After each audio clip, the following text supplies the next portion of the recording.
Esta apresentação será sobre visão computacional, uma das diversas tecnologias usada pela Compasso, uma empresa do Grupo ON. Bom, na apresentação vamos falar sobre o que é, as aplicabilidades da visão computacional, técnicas, demonstrações, tecnologias e hands-on, para aprender na prática como é a visão computacional. Então, dando uma introdução sobre o que é a visão computacional, nós seres humanos usamos os olhos para compreender o mundo. Então, a partir da reflexão da luz nos objetos, nossos olhos conseguem interpretar e obter informações sobre um objeto ou conjunto de objetos. Por exemplo, nós temos a imagem de um gato, e olhando para essa imagem nós conseguimos saber que se trata de um gato e não de um cachorro. Além disso, sabemos que o gato está mais ou menos dentro desse retângulo vermelho. Outra coisa que conseguimos identificar é que, dado uma cena com diversos animais, nós conseguimos diferenciá-los e saber onde eles se encontram na imagem. No caso, temos o gato e o cachorro, e conseguimos identificar muito bem a posição deles e o que é o fundo que não simboliza nenhum dos objetos que queremos identificar. Então, a ideia de visão computacional, portanto, é prover uma capacidade similar ou talvez até melhor aos computadores. Dado uma imagem, conseguir extrair informações interessantes sobre o cenário dessa imagem. Então, dado uma imagem, extrair informações dos objetos da imagem, posição dos objetos, quantos objetos, ações e tamanhos dos objetos. As aplicações da visão computacional, que ela promove várias aplicabilidades inovadoras, como a realidade aumentada, trazendo jogos interativos e provadores virtuais de roupas e móveis. Na robótica, principalmente na indústria, com robôs autônomos, como no exemplo da imagem, tem uma câmera capturando as imagens da mão e conforme ela se mexe, o robô também mexe, copiando os movimentos da mão. Reconhecimento de faces, muito presente nas câmeras dos smartphones atualmente e em sistemas de segurança. E os carros autônomos, que utilizam visão computacional para detectar a pista, informações de placa, de trânsito e obstáculos. Então, como o computador vê o mundo, diferente de nós que conseguimos enxergar cores, o computador ele consegue interpretar apenas números. O que se faz então para conseguir fazer com que o computador enxergue uma imagem é extrair todos os pixels dessa imagem e convertê-los eles em números. Esses números vão representar as cores vermelho, verde e azul, normalmente valores de 0 a 255. E cada pixel, então, terá esses três valores. Esses três valores representam um elemento de uma matriz que representa toda a imagem. Então é assim que o computador vê o mundo.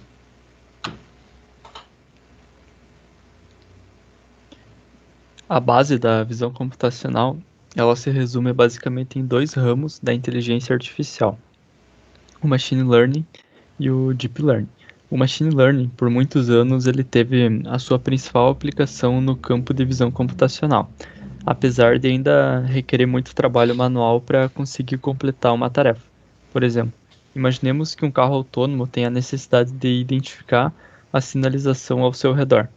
Algo como uma placa de pare, por exemplo. Através de machine learning, podemos realizar um treinamento com dezenas ou centenas de imagens de placas de pare, e os algoritmos mais avançados e custosos computacionalmente irão conseguir extrair apenas algumas informações, como a cor da placa e o que de fato está escrito, que seria a palavra pare. Mas um dia de neblina, por exemplo, será que o nosso sistema vai conseguir identificar essa sinalização com uma taxa alta de assertividade? Ou o carro vai ir reto no cruzamento e causar um acidente, por exemplo? Justamente por conta dessa falta de confiabilidade nos resultados proporcionados pelos algoritmos de machine learning, houve a necessidade de desenvolver técnicas e métodos que davam resultados com maior acurácia e desempenho. E aí surgiu o Deep Learning, que é uma técnica para você implementar o Machine Learning, que se caracteriza pelo uso de redes neurais para realizar a extração das features de uma imagem.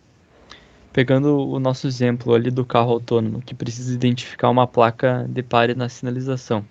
Através de um modelo treinado pelo processo de Deep Learning, a extração das características da placa ela vai ser muito mais eficaz, porque será possível extrair a tonalidade da cor da placa, as letras distintas, o formato octogonal, o movimento dela ou a falta do movimento, no nosso caso, e assim por diante.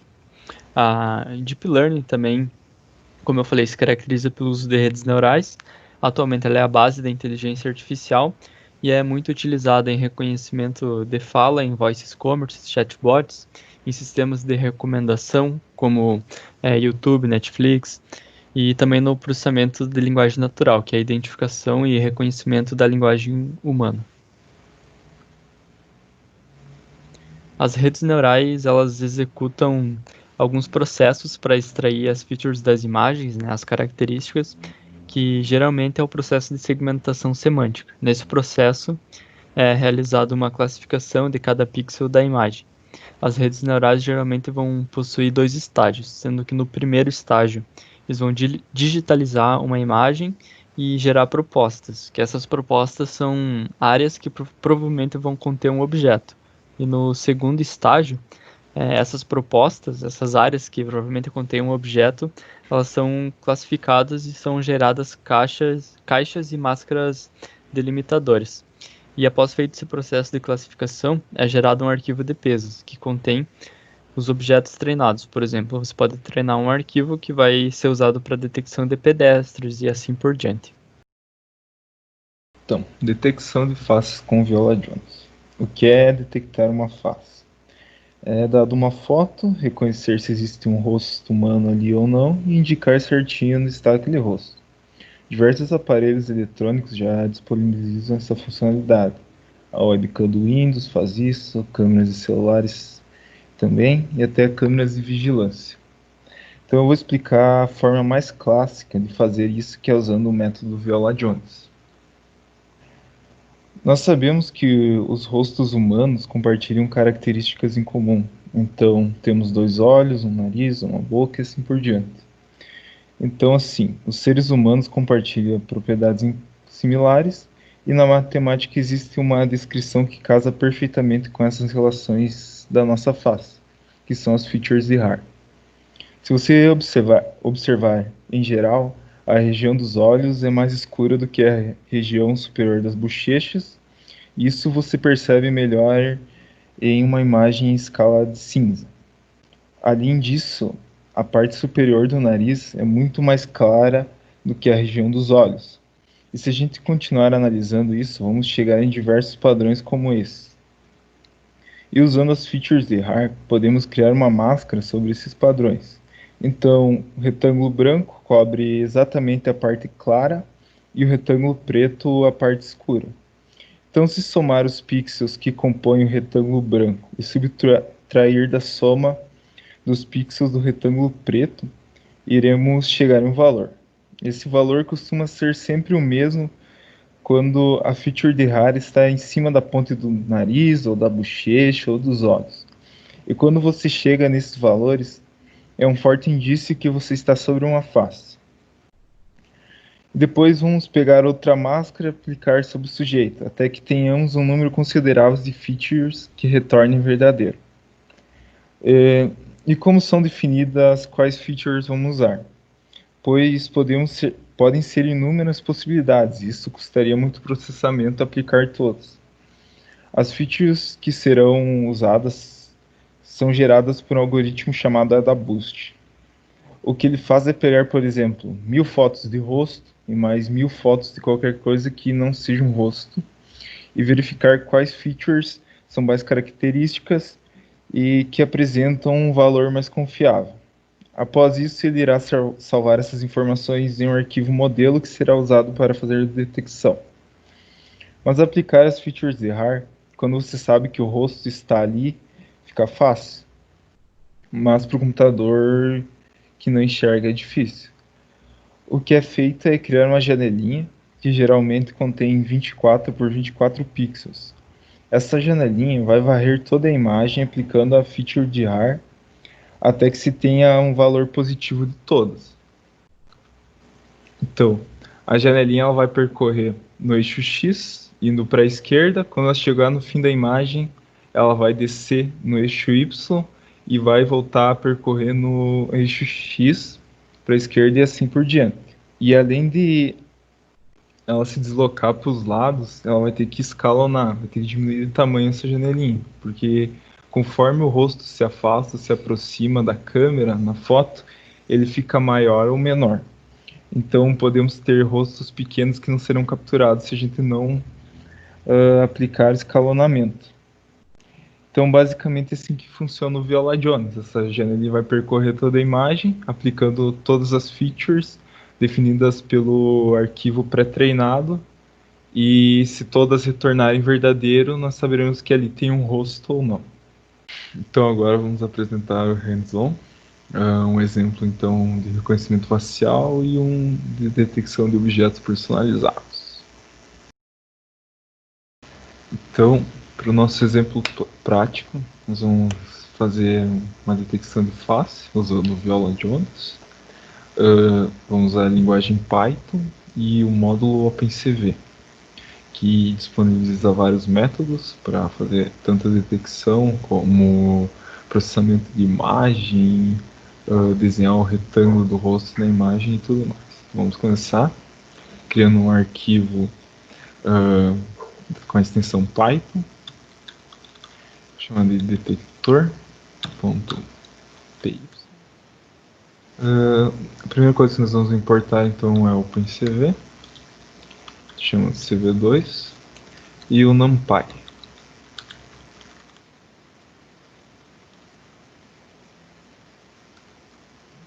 A primeira coisa que nós vamos fazer então é carregar o nosso arquivo pré-treinado. Como eu havia explicado, é necessário para fazer o reconhecimento dos objetos. Esse arquivo pré-treinado que eu tenho aqui, ele está disponível na internet, se chama RAR Cascade Frontal Face, especificamente para detectar face.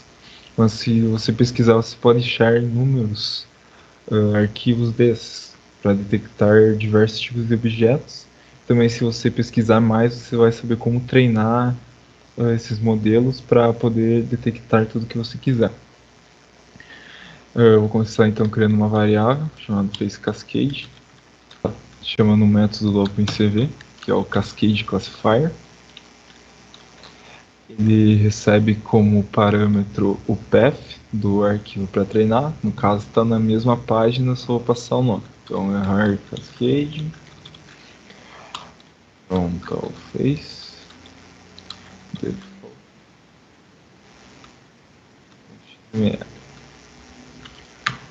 A segunda coisa que nós vamos fazer então é carregar o vídeo numa variável cap, para depois nós conseguirmos interar sobre os frames desse vídeo. Vamos usar outro método do OpenCV, que é o Video Capture. Ele pode receber diversos parâmetros. Pode ser o path do vídeo, pode ser... Você pode passar o valor 0, aí ele vai abrir a webcam. Pode ser um IP para pegar o streaming de alguma câmera. Mas aqui nós vamos passar o path de um vídeo. Eu tenho aqui um vídeo do Obama. Está na mesma pasta, então só o nome do vídeo e a extensão.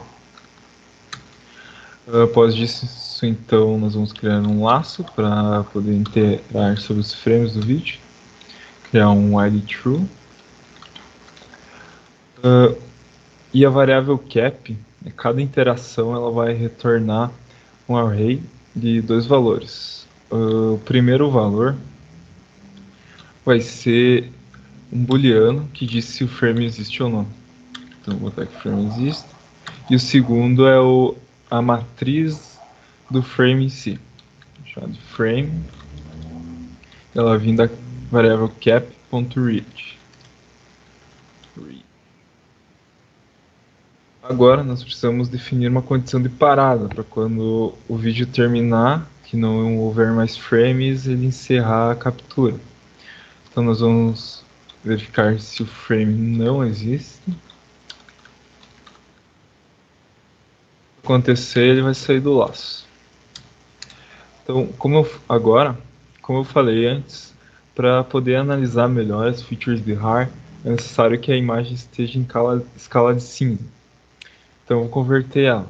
Vou criar uma variável chamada cinza, que vai receber outro método do OpenCV, CVTColor.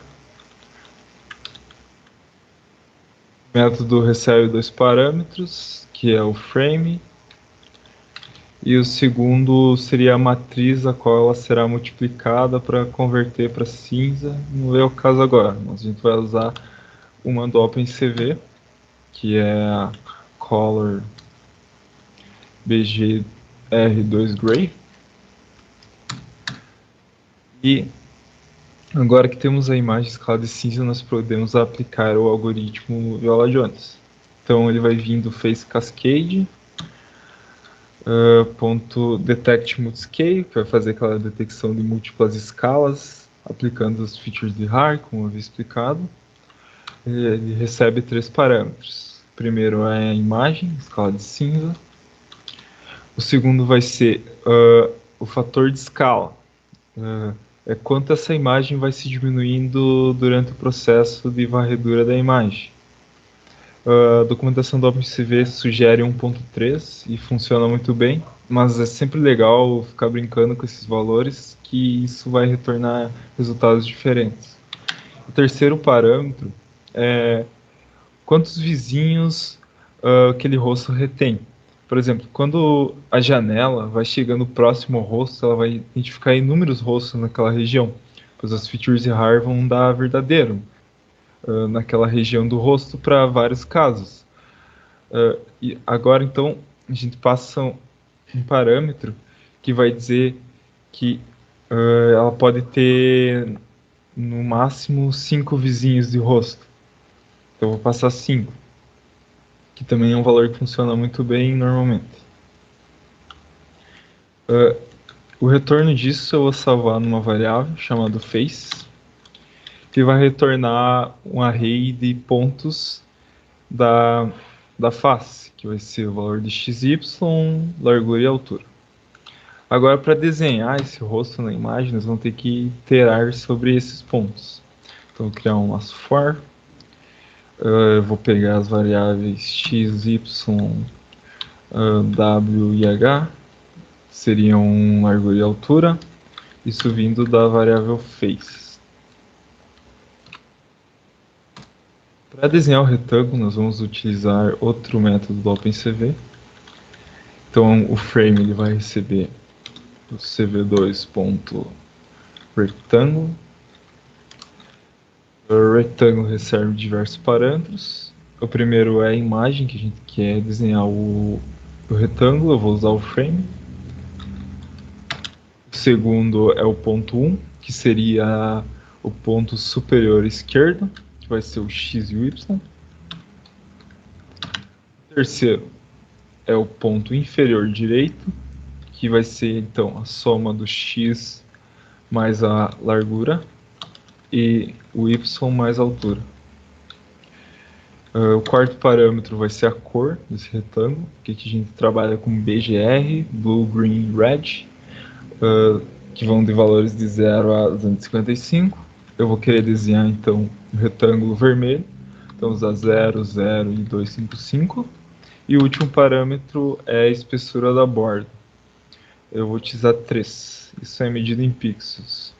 Agora já temos o retângulo desenhado e vamos exibir ele na tela, criando uma janela, usando outro método do OpenCV2, que é o ImShow. Recebe dois parâmetros, é o nome da janela e a imagem que ele vai mostrar. Outra coisa que a gente vai precisar fazer aqui embaixo é definir um tempo de espera para a próxima iteração. Se a gente executar esse código agora, ele ia passar por esse laço muito rápido e não seria possível perceber os frames passando. Então nós vamos usar um método OpenCV, que é o whitekey. Vai receber o tempo, que seria 1/1000 de segundo, que é o tempo que vai esperar para ir para a próxima iteração do laço. Então quando ele sair desse laço, ou porque a captura acabou. Nós vamos encerrar a captura com cap release e fechar todas as janelas com cv2.destroy_windows. E a princípio estaria pronta nossa detecção de face. Então vamos executar aqui para ver o resultado final. Temos um rosto sendo detectado. Bom, então agora eu vou demonstrar o hands-on do reconhecimento de objetos personalizados. Para isso, eu já tenho a minha pastinha aqui com algumas imagens que se trata do objeto que eu quero detectar. Poderia ser qualquer objeto. No caso, eu vou criar um detector de teclados. E também tem outra pasta com uma imagem teste que a gente vai realizar a detecção nessa imagem aqui, para ver se ele consegue detectar um teclado nessa imagem. Bom, então, primeiramente, a gente vai ter que realizar o bounding box de cada imagem que contém o objeto que eu quero realizar a detecção. Então, para isso, eu posso utilizar uma ferramenta online mesmo aqui, pelo navegador. Acesso o site imglab.in. Nesse site, a gente consegue fazer o upload das nossas imagens, que contém os objetos que eu quero reconhecer.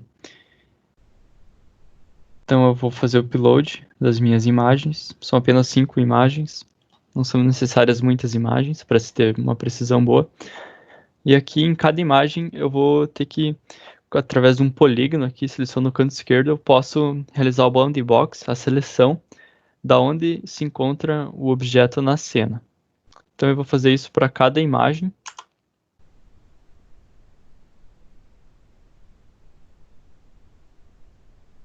Esse aqui vai ser o único processo manual que vai ser realizado, né?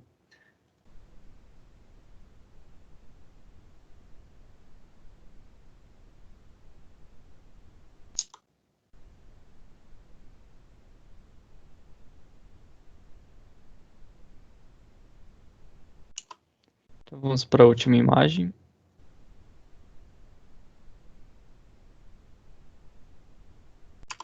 E agora eu posso vir aqui nesses 3 pontinhos, 3 riscos aqui e clico em Save.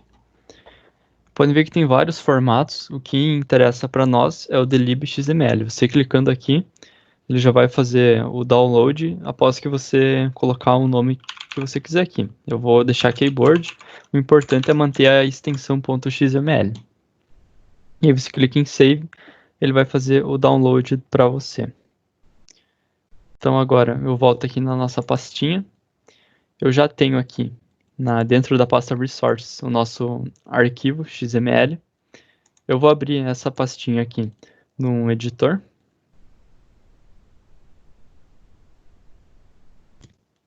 Agora eu vou mostrar para vocês o arquivo que foi criado lá no IMGLab. Podem ver que ele é um XML mesmo, não tem muito mistério, ele contém algumas tags, que são as nossas imagens. Dentro da tag images tem 5 tags image, que vão representar as nossas 5 imagens. Se vocês observarem aqui, ele contém o diretório de onde estão essas imagens. É um erro comum você colocar o diretório errado, por isso é bom você verificar, né? Então a gente está dentro da pasta Resources e a nossa imagem está dentro da pasta Images. Então ele vai sair da nossa pastinha, entrar em Images e verificar pela imagem. Bom, então as nossas imagens estão no diretório correto, com o nome correto, então a gente pode começar a criar o código. Primeiro de tudo, a gente vai ter que criar o código para realizar o treinamento do nosso arquivo de pesos, que depois a gente vai usar ele para realizar a detecção. Então eu vou criar uma classe aqui chamada de trainSVM. Primeiro de tudo, eu vou importar a dlib, que é a biblioteca responsável pelo machine learning que a gente vai fazer. Então eu vou criar a classe trainSVM, criar um construtor. É importante ter um conhecimento básico de Python.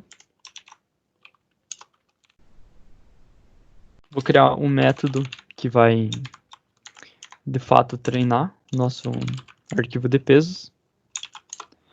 Aqui eu vou criar uma variável chamada options, que vão ser as opções do nosso treinador.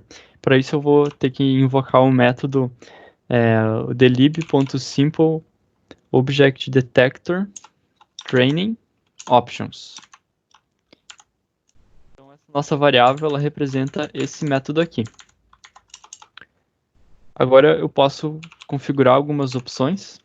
Eu vou colocar uma opção que é o options add left right image flips, que a gente treinou as imagens de uma forma. Agora, quando a gente for realizar a detecção, imaginemos que a imagem ela esteja em um ângulo diferente, em um formato diferente. Adicionando essa opção, o nosso arquivo de pesos ainda assim vai conseguir realizar a detecção. E aqui eu passo outro parâmetro, que é o options.c, e eu defino um valor. Ele varia de 1 até 10, o interessante é deixar em 5. Essa opção ela vai definir o custo de processamento do nosso algoritmo. Um valor muito alto vai exigir muito do hardware e um valor muito baixo vai exigir menos do hardware. Mas é importante ressaltar que quanto mais custoso é o algoritmo, mais precisão ele vai ter na hora da detecção.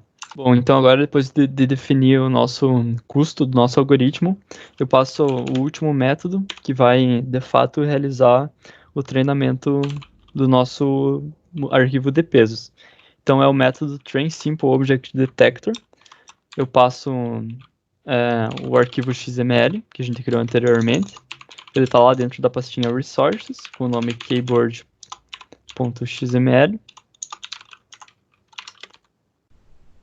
Agora passar o nome do arquivo que vai ser criado. Eu vou querer que ele seja criado dentro da pastinha resources também com o nome keyboard.svm.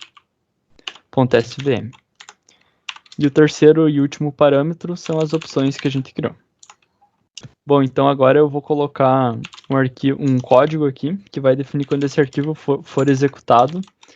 Ele vai executar a classe e o método que eu quero.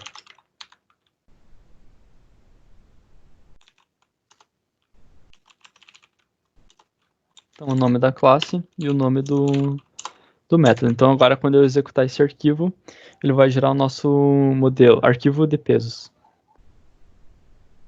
Esse processo pode demorar um pouco, dependendo do hardware que você tem e também dependendo de quanto custo de processamento você colocou no algoritmo.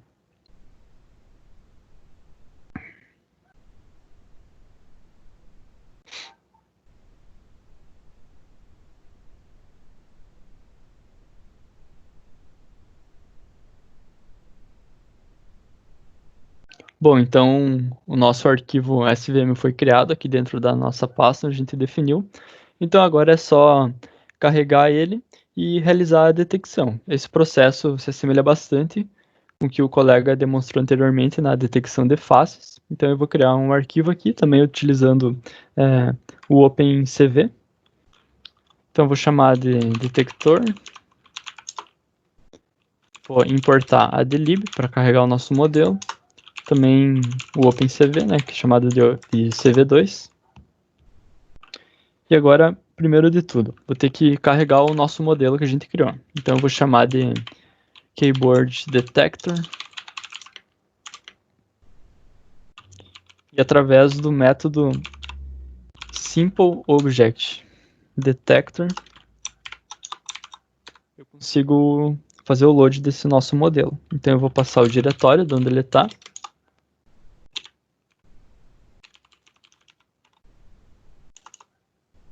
E agora eu vou entrar nesse diretório onde está a nossa imagem de teste, que eu vou querer realizar a detecção nessa imagem, para ver se tem um teclado nela. Então, para isso, eu vou precisar importar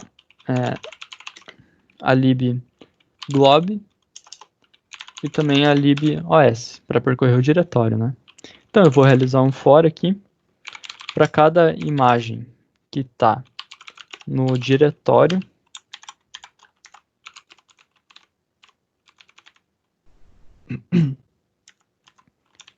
Nosso diretório de imagens, images test. E aqui eu vou definir que tudo que tiver a extensão .jpg se trata de uma imagem, né? Então eu vou querer realizar a detecção em todas as imagens que estão dentro desse diretório. Então eu vou carregar cada imagem que está dentro do diretório, utilizando o OpenCV.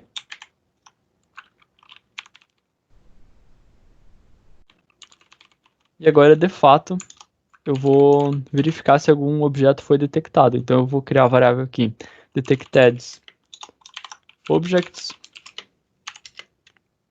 e vou passar o detector, que é o keyboard detector, e aí eu passo a imagem como parâmetro para o nosso detector. Então agora, esse detected objects, caso ele retornar true, de fato, detectar algum objeto na imagem, ou mais de um, ele vai retornar um array. Então eu vou percorrer esse array para desenhar um retângulo aonde tiver reconhecido um teclado na imagem. Então, for the detected objects, eu vou ter que extrair agora a posição de cada teclado reconhecido na imagem.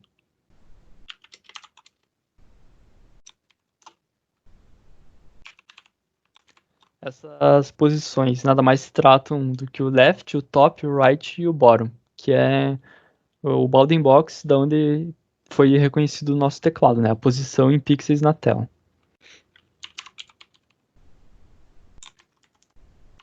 Então, vou precisar pegar de cada um.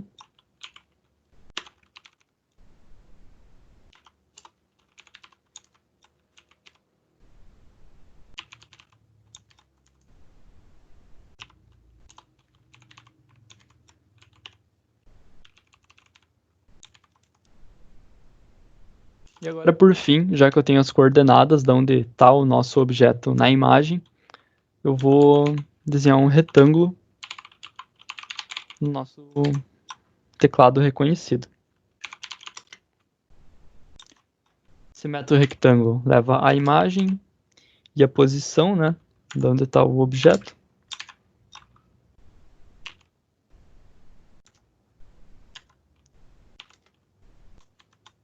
Vou querer que esse nosso retângulo seja vermelho. Tenha 2 pixels de largura. Então agora está praticamente pronto, apenas vou exibir isso na tela com a função imshow do OpenCV.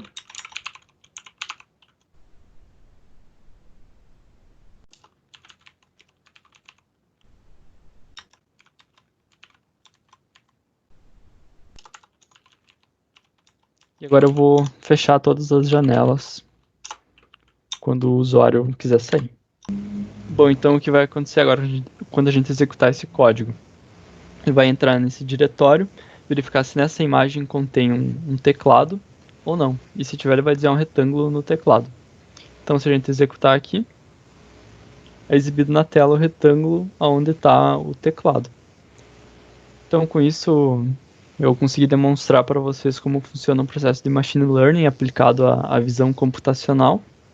E com isso, vocês conseguem realizar um reconhecimento de qualquer objeto.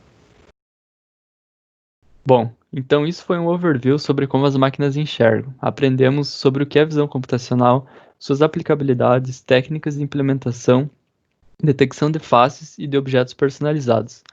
Qualquer dúvida, podem mandar para o e-mail labs@compasso.com.br. E obrigado pela atenção.